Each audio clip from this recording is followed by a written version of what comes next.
ကချင်ပြည်နယ်ရဲ့မြို့တော်မြစ်ကြီးနားမြို့အပါအဝင်မြို့နယ်တော်တော်များများမှာဆက်သွယ်ရေးလိုင်းတွေဖြတ်တောက်ခံထားရတာဇူလိုင်လ21ရက်နေ့မှာနှစ်နှစ်တိတိပြည့်ခဲ့ပါပြီ။နိုင်ငံရေးဖြစ်စဉ်ပြောင်းလဲမှုတွေနဲ့တိုက်ပွဲတွေကြောင့်မြစ်ကြီးနားမြို့အပါအဝင်ကချင်ပြည်နယ်အတွင်းမှာရှိတဲ့မြို့နယ်အများစုကိုအင်တာနက်လိုင်းနဲ့ဖုန်းလိုင်းတွေကန့်သတ်ဖြတ်တောက်ခဲ့တဲ့အတွက်ပြည်သူတွေအခက်အခဲအမျိုးမျိုးနဲ့ရင်ဆိုင်ကြရပါတယ်။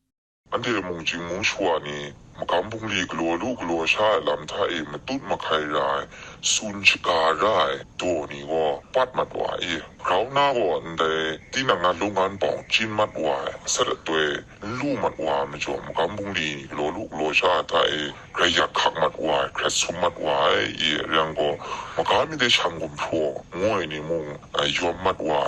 အင်တာနက်လိုင်းတွေဖြတ်တောက်ခံရတာကြောင့်မြစ်ကြီးနားမြို့ရဲ့စီးပွားရေးမှာတိတိတတ်တာထိုးဆင်းသွားခဲ့ပါတယ်။အင်တာနက်ကိုအမည်ပြုနေတဲ့ online အခြေပြုအယောင်းဝယ်လုပ်ငန်းတွေနဲ့ပို့ဆောင်ရေးလုပ်ငန်းတွေလုံးဝရပ်ဆိုင်းသွားခဲ့ရပါတယ်။ဒါအပြင် mobile banking နဲ့ online ငွေကြေးဝန်ဆောင်မှုတွေသုံးစွဲရခက်ခဲတာကြောင့်ရန်ကုန်မန္တလေးစတဲ့မြို့ကြီးတွေနဲ့ကုန်သွယ်မှုပြုလုပ်ရာမှာလည်းခက်ခဲနေရပါ။အင်တာနက်လိုင်းတွေမရတဲ့အတွက်ဂျိုဒုအင်တာနက်တွေဖြစ်တဲ့ IP Star, Starlink စတဲ့အင်တာနက် Wi-Fi စက်တွေကိုဈေးကြီးပေးဝယ်ပြီးအသုံးပြုနေကြရတာဖြစ်ပါတယ်။မြစ်ကြီးနားမြို့နဲ့တခြားမြို့နယ်အများစုမှာတော့ဂျိုဒုအင်တာနက် Starlink တွေကိုအားကိုးနေရဖြစ်ပြီးအဲ့ဒီ Starlink တွေလည်းမကြာမီဖြတ်တောက်ခံရမယ်ဆိုတဲ့သတင်းကြောင့်ပြည်သူတွေစိုးရိမ်ပူပန်နေရပါတယ်။ တေချာတော့အယောမီတာ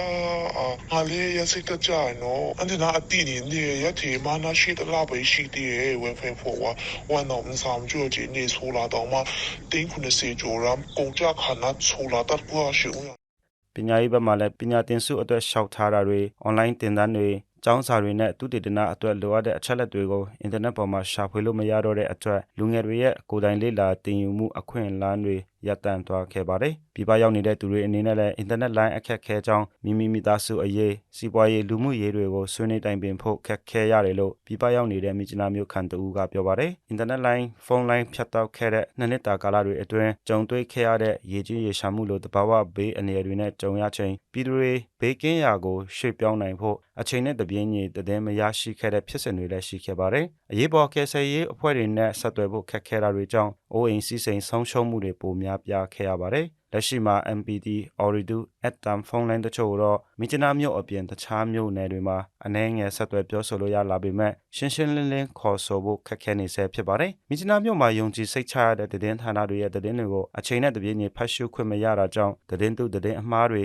ပြည်သူတွေကြားပုံမပြန့်နှံ့နေရတွေလည်းရှိလာနေတယ်လို့ပြောပါတယ်။နှစ်တိုင်အင်တာနက်အမောင်ချခံထားရတဲ့ကချင်ပြည်နယ်ကပြည်သူတွေဟာပြည်သူတွေရဲ့အခြေခံအခွင့်အရေးဖြစ်တဲ့ဆက်သွယ်ပိုင်ခွင့်နဲ့သတင်းအချက်အလက်သိရှိပိုင်ခွင့်တွေကိုဆုံးရှုံးနေရတာဖြစ်ပါတယ်။ပြီးခဲ့တဲ့2024ခုနှစ်ဇူလိုင်လ21ရက်နေ့ကစပြီးမြစ်ကြီးနားမြို့အပါအဝင်ကချင်ပြည်နယ်ကမြို့နယ်တော်တော်များများမှာဖုန်းနဲ့အင်တာနက်လိုင်းတွေအကုန်ပြတ်တောက်ခဲ့တာဒီကနေ့အထိဖြစ်ပါတယ်။